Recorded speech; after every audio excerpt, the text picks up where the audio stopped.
back in Munich today, and we have just discovered that we came at the right time because at the end of April, beginning of May, they have Springfest, which is kind of like Oktoberfest's little sister.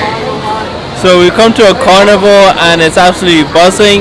They haven't had this for the last 2 years due to Corona, but today is a lively atmosphere. The first stop that we've come to is Augustiner's Brau. Augustiner is one of the main breweries in Munich. Never tried Augustiner before. It's got a weird aftertaste. It tastes good, but it has some sort of aftertaste. I don't know what it is. I've tasted it before, but I don't know what that is. Beer garden that we just had our first beer of the day at is right across from the grounds where they have Oktoberfest, and now we're gonna head into the city center to do a city tour. We're just currently walking to the center of town. It's approximately a 20-minute walk. It's not too bad. Our first stop on our Munich city tour is at Asam Church, and it's right behind us. It's a pretty lavish church on the inside. They have lots of Baroque architecture. It was designed by two brothers, the Asam brothers. One was a sculptor and one was a painter.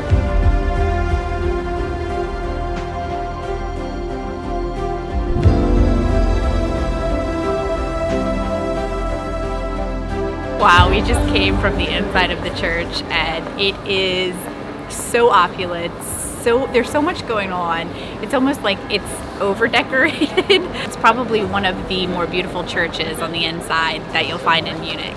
It's free to enter, so definitely go inside. We just made our way to the main square and now we're in the heart of Munich. Right behind us is St. Peter's Church. It's the oldest church in Munich. So you can climb to the top of the bell tower and you can get panoramic views of the city. If you go inside, there's a jeweled skeleton of Saint Munditia. Just coming from the church, the skeleton with the jewels was odd, to say the least. I'm not sure what was weirder, a skeleton in jewels or the way that it was laid out. It was posing. Yeah, a bit weird. But the church itself was really pretty, and that's definitely a sight to see, the skeleton of Saint Munditia. All right, we're now in the main square called Marienplatz, and the most famous building inside of the square is the new town hall building right behind me. Now this building is famous because it has a clock inside of it, so you can see the clock right on the bell tower, and every day at 11, 12, and I believe 5, the clock puts on a show for about maybe 10, 12 minutes. And the clock depicts different scenes like jousting, a royal wedding, traditional dance. Marienplatz has been the heart of Munich for about 1,000 years.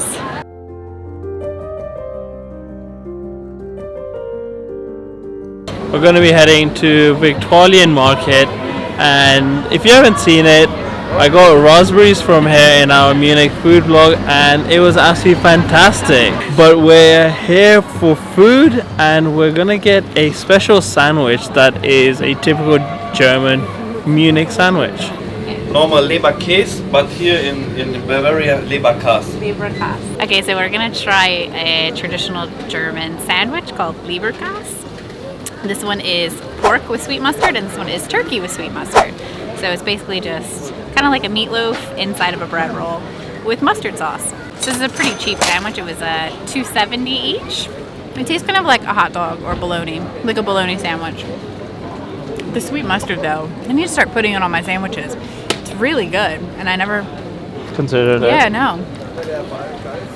Hot dog with a different kind of bread. Mm-hmm. This market is a really good market. It has everything you would need. It has souvenirs, cafes, bakeries. Even though this is a bit of a rainy day, I'd imagine when the sun is shining and it's summertime, this market will be bumping.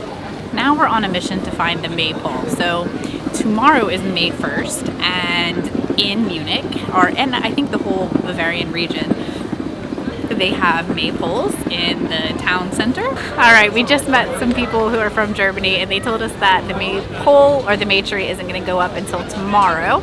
So we're not going to find it tonight. But they told us that if we go back to my favorite restaurant in the whole world, we will probably get to witness some traditional dancing and some celebrations to celebrate May 1st. As if we needed an excuse to go to Hofbräuhaus. Every time we've been there, it's always been a good time. When we came the other day, we set off on one of the side rooms where it was quieter, but I feel like today we have to be in the main hall because this is where the party's happening and we want to feel feel the energy of the party. So we're in the best room, I think, in the restaurant. I think Holly's being humble. She wants to be around the party. She doesn't realize she is the party. Oh. So good. The band is setting up. They're going to be playing a set soon. It's going to be a good time. We're joined by perhaps the oldest couple to come out partying today. It's fun watching other people. We've got people dressed up in full lederhosen. The music has started. Things are getting heated up. It's getting hot in here.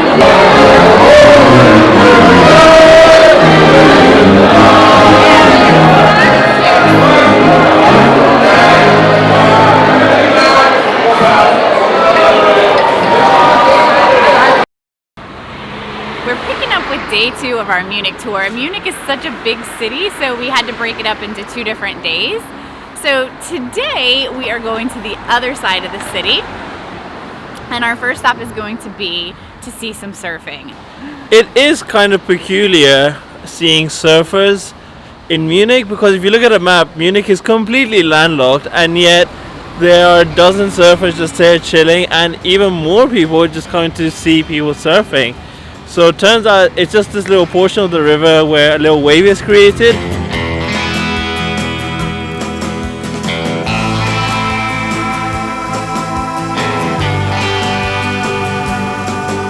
Basically, one person gets to go at a time and surf the waves. So they're coming from either side of the riverbank, and it's pretty cool to just sit here and watch them. They're pretty amazing surfers, and they don't have a chance to ride the wave. It's just an immediate wave as soon as they get in the water.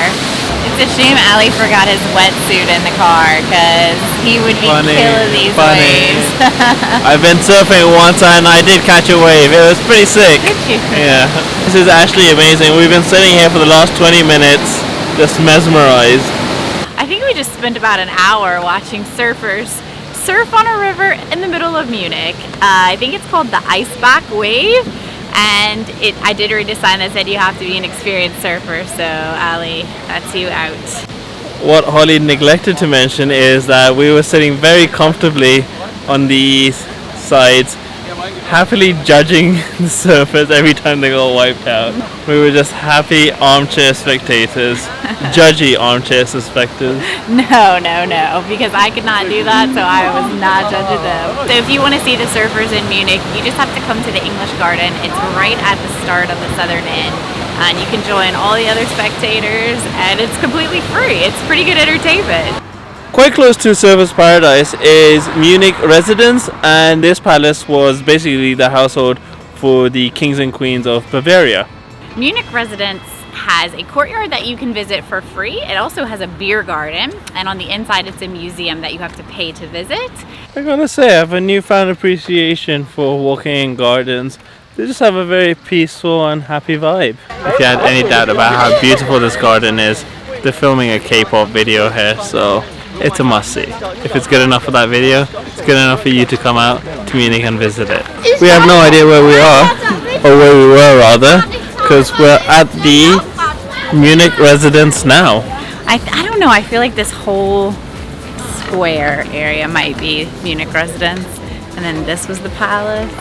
Right after you leave Munich Residenz, you will come to this square right here, and you'll see a beautiful yellow church, and also there is the Field Marshal's Hall. I think it's called Feldern Hall, and this was the spot where the Nazis would give their propaganda speeches. We're just walking in the area behind the Field Marshal's Hall, and it's fully pedestrianized. They've got seats for cafes and restaurants, their shops. It seems to be like a nice little place. Our penultimate stop is arguably Munich's most famous church, Frauenkirche. Right behind me is Munich Cathedral, and we just went inside, but they had a service going on, so we couldn't do any sightseeing.